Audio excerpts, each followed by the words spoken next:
Hello everyone, baby এর মেয়ের নতুন একটা ব্লগে তোমাদের সকলকে স্বাগত। ঠান্ডাটাও বেশ মোটামুটি একটু একটু পড়তে শুরু করেছে, আর এই সময় কিন্তু সিজন চেঞ্জে বাচ্চাদের শরীর খারাপ হওয়াটাও শুরু করেছে। প্রায় প্রত্যেকটা ঘরে ঘরে বলা চলে বাচ্চাদের শরীর খারাপে ভুগছে।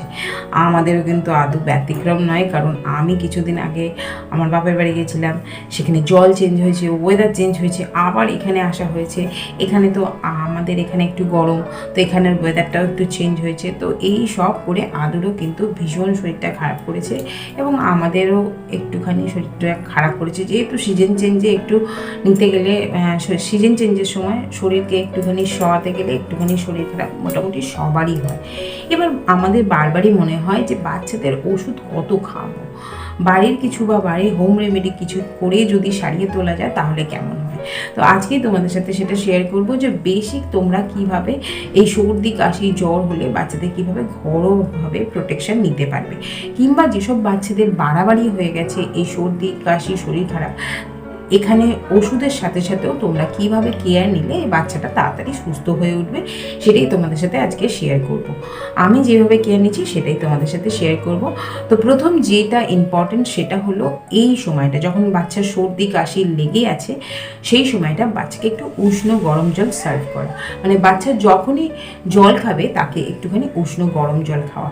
এমন নয় যে একবার উষ্ণ গরম জল দিলাম বা তারপরে আবার ঠান্ডা জল দিয়ে দিলাম, তাহলে কিন্তু গলাটা চোখড হয়ে যাবে, তাহলে কিন্তু কাশির সম্ভাবনা থাকতে পারে, আরও বেড়ে যেতে পারে কাশির সম্ভাবনা বা ঠান্ডা লাগার সম্ভাবনা। তো চেষ্টা করো যে একটু উষ্ণ গরম জল দেওয়ার, আর যদি না পারো তাহলে সারাদিনে কোনোবারই উষ্ণ গরম জলটা দিও না। যদি দিতে পারো সারাদিন উষ্ণ গরম জল অল্প অল্প অল্প অল্প করে মিশিয়ে নর্মাল ওয়াটারের সাথে দিতে পারো। এটা গেল একটা কারণ। আর দ্বিতীয় গেল একটা কাড়া যেটা আমি বানাই, যেটা তোমাদের সাথে শেয়ার করব, যার মধ্যে থাকে তুলসী পাতা এবং হলুদ, আর থাকে একটু আদা আর কালো মরিচ, যেটা আমি ফুটিয়ে একটা কাড়া বানাই, যেটা আমি দিনে আদুকে 2বার দিই। এটা তোমরা রস করেও দিতে পারো, মানে তুলসী পাতার রস এবং আদার রসটাকে একটুখানি ফুটিয়ে এটাও দিতে পারো। তবে কাশি যদি বাচ্চাদের থেকে থাকে তাহলে কিন্তু আদাটা ভীষণ ইম্পর্টেন্ট, আদাটা দিতেই হবে, আদাটা স্কিপ করলে একদম চলবে না। আর হলুদ যেহেতু একটা অ্যান্টিবায়োটিক জিনিস, আমাদের শরীরে বা বাচ্চাদের শরীরে যে জার্মসটা থাকে সেটা কিন্তু মারতে সাহায্য করে এই হলুদটা। তো এইটা কিন্তু মাস্ট, এটা তোমরা দিনে 2বার দিতে পারো বাচ্চাদের, সকালে একবার আর বিকালের দিকে একবার। তো এটা থেকেও কিন্তু বাচ্চারা অনেকটা বেশি রিলিফ হয় এবং বাচ্চাদের শরীরে যে জার্মসটা থাকে সেটা আস্তে আস্তে বেরিয়ে যায়। দ্বিতীয় হলো স্টিম। স্টিম কিন্তু ভীষণ ইম্পর্টেন্ট। দিনে যদি 2 থেকে 3বার বাচ্চাদের যদি স্টিম দিতে পারো কর্পূর দেওয়া জলে, তাহলেও কিন্তু বাচ্চাদের অনেকটা রিলিফ হয়। বাচ্চাদের অনেক সময় কাশি বা কফ বুকে জমে যায়, তো সেটাও কিন্তু রিলিফ করতে, সেটাও গলে যেতে কিন্তু স্টিমটা ভীষণভাবে সাহায্য করে।